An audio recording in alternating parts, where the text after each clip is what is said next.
Question number 4 में क्या कह रहा है, if in given figure angle A B C equal 69 degree and angle A C B equal 31 degree, find the value of angle B D C.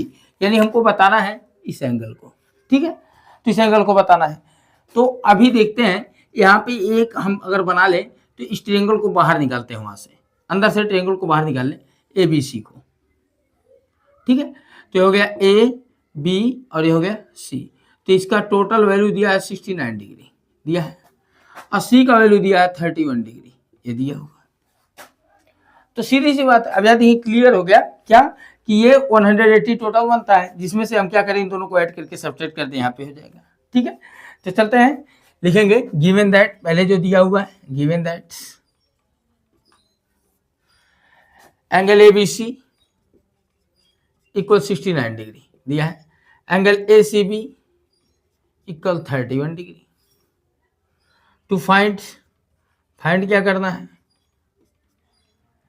Angle B D सी ये बताना है हमको, ठीक है, ये फाइंड करना है कितना होगा। तो सॉल्यूशन में आए, डायरेक्ट सॉल्व करते हैं हम क्वेश्चन को। तो इसको जब सॉल्व करेंगे,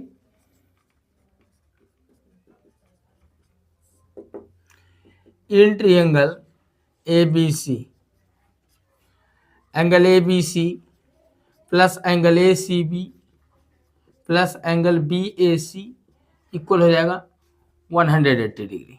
और वैल्यू रखिए ए बी सी का 69, इसका वैल्यू रखेंगे 31 plus angle B A C equal हो गया 180 डिग्री।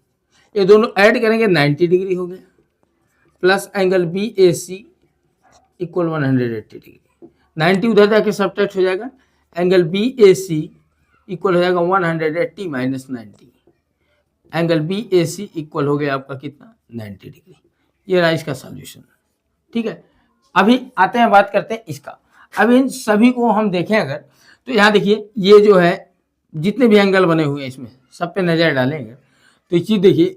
अभी आप थ्योरम पढ़ें, एक थ्योरम और है जिसमें क्या होता है, कोई कार्ड जो होता है, a chord subtend the equal angle in remaining part in a part, any part major arc और माइनर आर्क।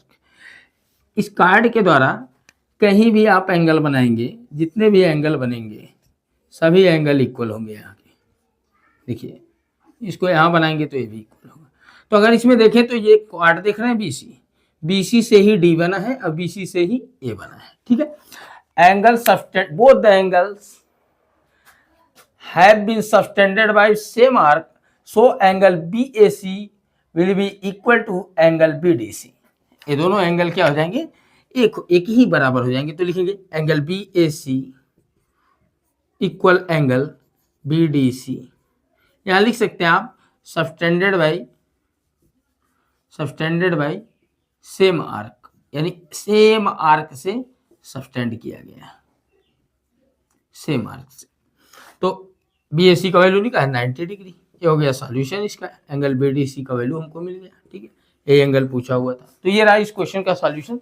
देखिए, किसी भी सर्कल के क्वेश्चन को, क्वाड्रिलेटरल के क्वेश्चन को, ट्रायंगल के किसी भी क्वेश्चन जिसमें लगे कि 2 या 2 से अधिक डायग्राम बने हुए हैं, उन क्वेश्चन को सॉल्व करने के लिए आपको सबसे बेहतर तरीका, उसमें से डायग्राम को निकाल दीजिए, एक एक फिगर को निकाल के उसको समझेंगे तो और बेहतर तरीके से समझ में आएगा, और इससे लगाने में क्वेश्चन बहुत ही आसान हो जाएगा। जब उसमें से डायग्राम आप निकाल लिए तो क्वेश्चन एकदम इजी हो जाएगा। तो आप सर्कल का अगर क्वेश्चन लगाना चाहते हैं, कोई भी क्वेश्चन हो, तो उसमें जितने भी डायग्राम है, जैसे ट्रायंगल है, 2 ट्रायंगल बना हुआ है तो ट्रायंगल को निकाल लीजिए, ठीक है। तो इससे आपको एकदम क्लियरिटी आ जाएगी उसमें, और आप जहाँ पे जिस तरह का थ्योरम अप्लाई करना होगा उस थ्योरम को आप अप्लाई कर सकते हैं, ठीक है। तो चलते हैं नेक्स्ट क्वेश्चन पे, तब तक आप इस क्वेश्चन को कॉपी कर सकते हैं।